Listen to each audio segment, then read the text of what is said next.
Hi, Robinwood families. It's Mr. Nelson, and this week I wanted to take a little bit of time and let you know, first of all, that we are working on a plan that will come out this week around being able to drop off all those school materials and books that are sitting at your house. So please keep those organized in a separate area. We'll be providing all the direction on how to do that later this week, and also pick up your student materials as well.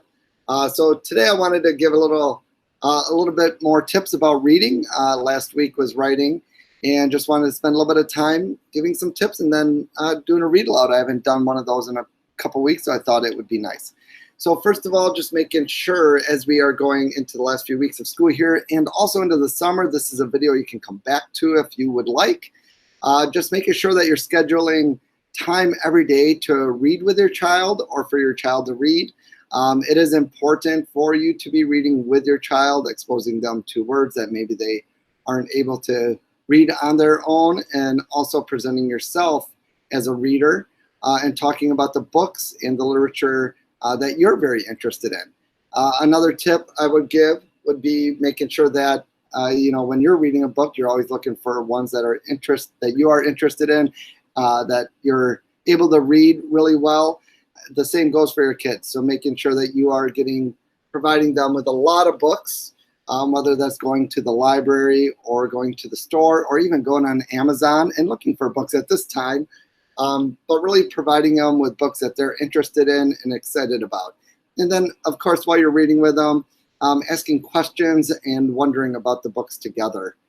Some of the questions, rather than just say retell, say, I don't want to hear every little detail. What are the big parts of this story?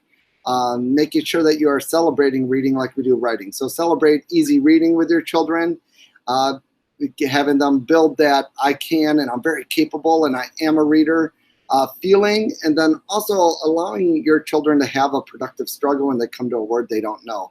It's okay for them to try multiple strategies.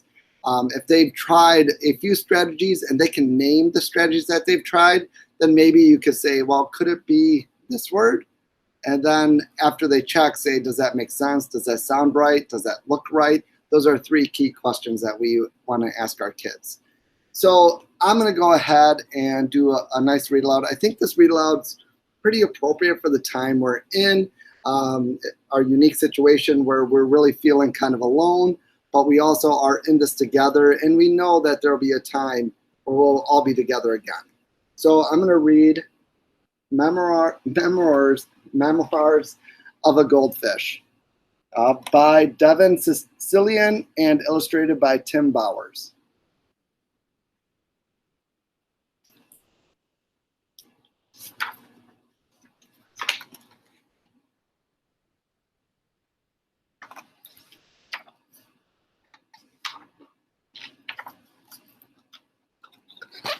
Day 1. I swam around my bowl. Again, this might connect a little bit to how you're feeling right now. Day 2.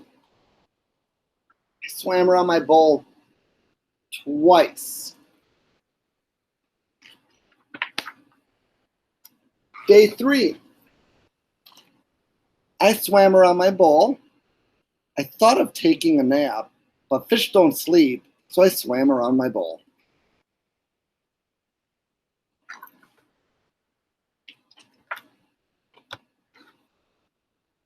Day 4.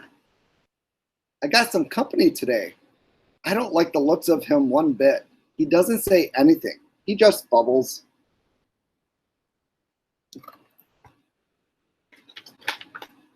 Day 5. Mr. Bubble still hasn't said a word.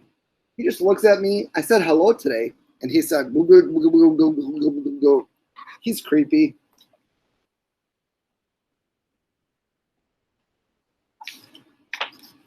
Day 6. Today my bowl looks like a garden. There are a bunch of plants in here now. I guess I'll have to water them. Great. Day 7. Mr. Bubbles and I now have company. He's a snail. He says his name is Mervin, and he likes to eat the slime off the inside of the bowl. He's disgusting.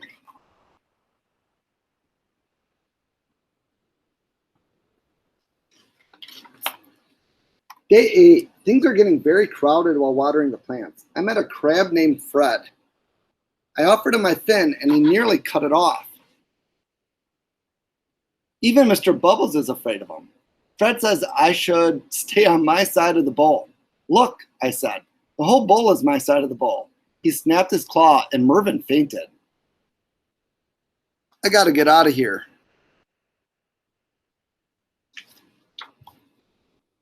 Day 9, that does it. My bowl now contains a sunken pirate ship, 2 guppies named Rhoda and Clark, and an angelfish named Cha-Cha, who says she's from Hollywood. I can't turn around without bumping into something. At least Mervyn is happy. There's more gunk on the side of the bowl every day.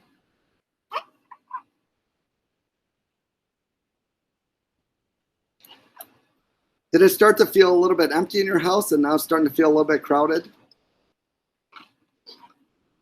Day 10, this is ridiculous. I was trying to find room for a swim today when Rhoda and Clark told me they're going to have babies soon. Like there's room for that. Fred knocked Mr. Bubbles over and he became tangled in the plants. Cha-Cha said she couldn't help with Mr. Bubbles, but needed me to apply her sunscreen. The sides of the bowl are covered in slime and Mervyn says he's too full to eat anymore. Yuck.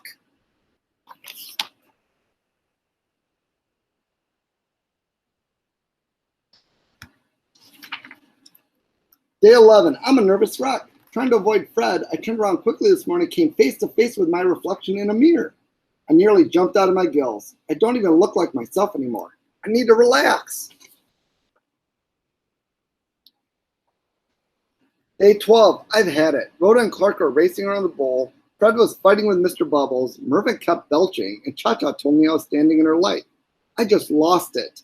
This is my bowl, I screamed. I want my bowl back.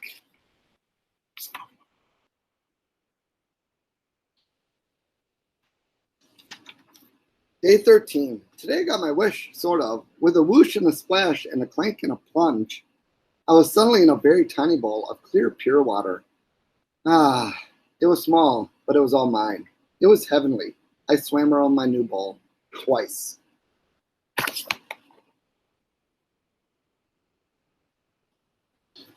But I started to wonder. Give you so you can see his face. I started to wonder, what happened to everyone? When I last saw Mr. Bubbles, he was tangled in green. Who would help him? Poor Mervyn was probably sick as a dogfish. He needs me. Cha-Cha will get sunburned without me around. What about Rhoda and Clark? Did Rhoda have her baby guppies? There are probably 1,000 of them. They need to make guppy bottles and change guppy diapers. Even Fred needs me. I'm the only one who can really talk to the crabby guy. Have they even noticed I'm gone? Does anyone miss me? I started to cry, and that's not easy for a fish to do. Day 14. After a long, sad night, there was a whoosh and a splash and a clank and a plunge. And I was suddenly sprayed in the face by Bubbles. Mr. Bubbles gurgled a happy tune. Rhoda and Clark raced by me like 2 speedboats, followed by 12 of the cutest baby guppies you've ever seen. Mervyn waved his tail at me from the nice clean glass of our enormous tank. Cha-Cha sat happily beneath an umbrella. I think even Fred missed me. Oops, sorry.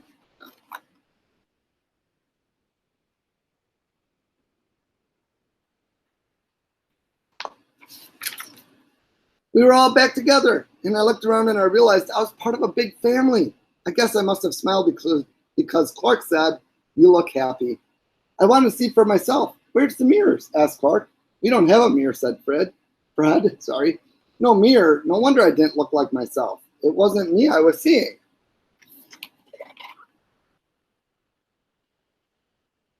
I wonder who he was seeing if he wasn't seeing himself in a mirror.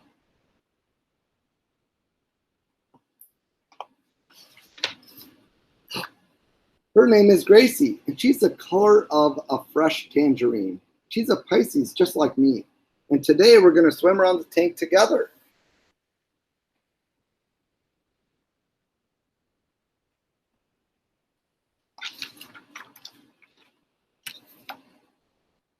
Twice. So as you listen to the book and you're listening to me read it, ask yourself, what were some of the big ideas in the book? Have that discussion with your kids.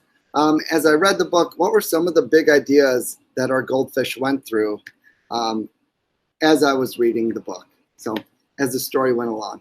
I just want to say to everyone, again, thank you for all your support and all that you're doing through this time, and make sure that you stay safe.